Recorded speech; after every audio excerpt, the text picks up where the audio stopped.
या आषाढी एकादशीला बनवा साबुदाण्याचे वडे, तेही कमी तेलकट, वरतून कुरकुरीत, आतून अगदी सॉफ्ट. तुम्ही 24 तास जरी ठेवले तरीही हे सॉफ्ट होणार नाही. असे साबुदाणा भिजवण्याची पद्धत वेगळी आहे थोडीशी. यात काय काय वापरलेलं आहे, इतके चवीला जबरदस्त असे, सोबत चटणी, ताक, मिरची, सर्व काही. तर वेळ न गमावता रेसिपीला सुरुवात करूया. सुरुवात करण्याआधी तुम्ही जर ही रेसिपी फेसबुकवर बघत असाल तर माझ्या पेजला फॉलो करा आणि यूट्यूबवर बघत असाल तर माझ्या चॅनलला सबस्क्राईब करा. त्याचबरोबर लाईक, शेअर आणि कमेंट नक्की करा आणि व्हिडिओ पूर्ण बघा, कारण स्किप करून बघाल तर तुम्हाला कळणार नाही कुठल्या वेळेला काय काय घातलेलं आणि कसं कसं केलेलं आहे. तर हॅलो फ्रेंड्स, मी लतिकाच किचनमध्ये तुमचं स्वागत आहे. इथे बघा, आज मी साबुदाणा वडे बनवलेले आहेत. त्यासाठी आपल्याला सगळ्यात पहिले तर साबुदाणा हा व्यवस्थित भिजवायचा आहे. आपण जो साबुदाणा खिचडीसाठी साबुदाणा भिजवतो तो थोडासा सॉफ्ट असतो, थोडा ओलसर असतो. पण साबुदाणा वड्यासाठी साबुदाणा भिजवताना हा पूर्ण भिजला पाहिजे, पण असा मोकळा पाहिजे आहे.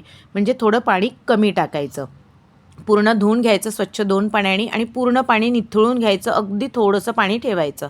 अशा प्रकारे साबुदाणा पाहिजे आपल्याला, सॉफ्ट पण मोकळा. त्यानंतर इथे शेंगदाणे घेतले, भाजून साल काढून घेतले, त्यातच मी मिरची घातलेली आहे आणि त्याला वाटून घेतलेलं आहे. त्याच साबुदाण्यात आपल्याला हे शेंगदाण्याचा कूट घालून घ्यायचा आहे. आता हे कूट घालून घेतलेलं आहे. यात मी आता थोडंसं जिरं घालते. जिरं ऑप्शनल आहे, जर तुम्हाला आवडत असेल तर घाला किंवा नाही घातलं तरीही चालेल. त्यानंतर यात चवीनुसार मीठ घालते आहे. तुम्ही तुमच्या टेस्ट अकॉर्डिंग कमी जास्त करू शकता, किंवा जर तुम्ही उपवासाला तिखट खात असाल तर तुम्ही मिरचीऐवजी तिखट पावडरसुद्धा घालू शकता.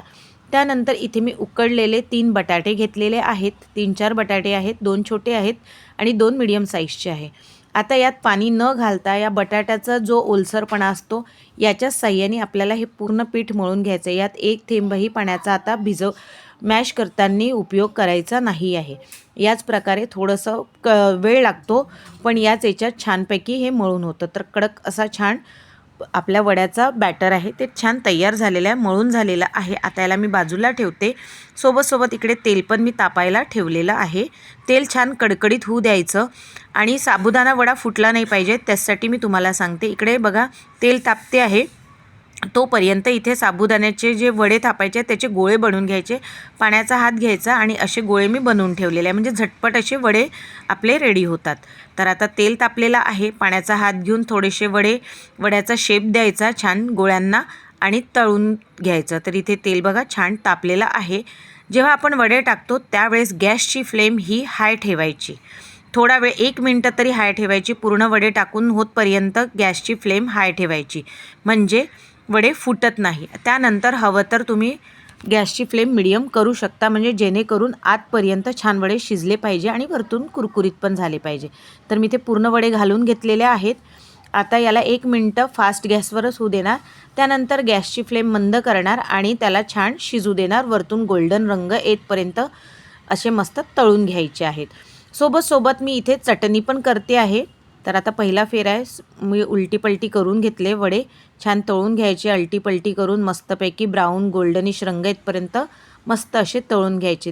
तेलकट पण होत नाहीत आणि छान कुरकुरीत पण होतात आणि आतून असे सॉफ्ट राहते. तर इथे चटणीसाठी थोडेसे शेंगदाणे घेतलेले आहेत मी इथे, भाजलेले शेंगदाणे, त्याची साल काढून घेतलेली आहेत. खोबरंसुद्धा घेतलेलं आहे. तुम्ही कुठल्याही एकाचं करू शकता, पण दोन्ही याचं केलं तर फार छान लागते. तर खोबरं आणि शेंगदाणे मी घालून घेतलेले आहेत आणि यात घालते आहे मिरची. तुम्ही तुमच्या टेस्ट अकॉर्डिंग मिरची कमी जास्त करू शकता. चवीनुसार मीठ. अद्रक जर खात असाल तर तुम्ही अद्रकसुद्धा घालू शकता आणि याला आता बारीक करून घ्यायचं. तर इकडे बारीक करून घेतपर्यंत इकडे वडेसुद्धा झालेले आहेत, तर यालासुद्धा मी काढून घेते आहे आणि दुसरा फेर मी परत टाकून घेते, म्हणजे सोबत आपल्याला बाकीचेसुद्धा करता येते. तर इकडे मी वडे तळतपर्यंत मी इकडे गोळे करून घेतले होते. पटकन असे वडे टाकून घेतले. इकडे चटणी पण रेडी झालेली आहे. आता इथे मला ताक फ्राय करायचं आहे. तर उपवासाला वड्यांबरोबर चटणी आणि ताक जर असेल तर मजाच वेगळी. आणि सोबत मी मिरचीसुद्धा तळते आहे. तर हे बघा, ज्या अर्ध्या छोट्या कापल्या आहेत त्या ताक फ्राय करायसाठी आणि बाकीच्या मिरच्या मी तळायसाठी घेतलेल्या आहेत. तर आता ताक फ्राय करते आहे. तर इथे मी ताक घेतलेलं आहे. ताकातच मीठ घालून घेते आणि घुसळून घेते आहे. तर इथे घुसळते तोपर्यंत माझ्या चॅनलवर वेगवेगळ्या छान छान आणि नवनवीन रेसिपीज आहेत. एंड स्क्रीनलासुद्धा मी रेसिपीज दिलेल्या आहे आणि आय बटनलासुद्धा दिलेल्या आहेत. तर नक्की विजिट करा आणि तुम्हाला कुठली रेसिपी आवडली ते मला नक्की कळवा. आणि हो, आजची जर रेसिपी तुम्हाला आवडली असेल तर एक लाईक नक्की करा, कारण की एक तुमच्या लाईकमुळे प्रोत्साहन मिळतं आणि नवनवीन आणि छान छान अशा इंटरेस्टिंग रेसिपी आणायला मदत होते. तर इथे बघा मी ताक फ्राय करायला अगदी थोडंच तेल घालायचं. कढी असो की ताक फ्राय करायला तेल कमीच घ्यायचं, नाहीतर वरती असं तेल तरंगतं आणि ते तेलकट वाटते. त्यात 1 चमचा जिरं घातलेलं आहे आणि मिरची जी कापलेली ताकासाठी ती घातलेली आहे. त्याला तेलात होऊ द्यायचं आणि लगेचच आपण जे ताक तयार केलेलं आहे, पाणी पण मी घातलेलं आहे. मला जसं पातळ ताक हवं आहे त्यानुसार तुम्ही ताकाऐवजी दहीसुद्धा घालून पाणी टाकून घुसळू शकता. आता ताक घुसळून झालेलं आहे. हे मिरचीच्या फोडणीत मी ताक घालून घेते आहे आणि याला उकळवायचं नाही, फक्त हलकंसं गरम करायचं आहे. उकळवल्याने ताक फाटते म्हणून उकळवायचं नाही. तिथे ताक फ्राय पण झालेलं आहे. आपली चटणी पण झाली आहे. चटणीला मी तडका दिलेला नाही आहे, तुम्ही जिऱ्याचा तडका देऊ शकता. तर इथे ताक पण झालेलं आहे मस्त असं फ्राय. आता मिरची फ्राय करून घेते. इकडे माझे साबुदाण्याचे वडे फ्राय झालेले आहे. मिरच्या कापून घेतल्या अशा प्रकारे मधातून 2 भाग करून. मिरच्यासुद्धा छान फ्राय झालेल्या आहे. मिरच्या पण काढून घेते आहे.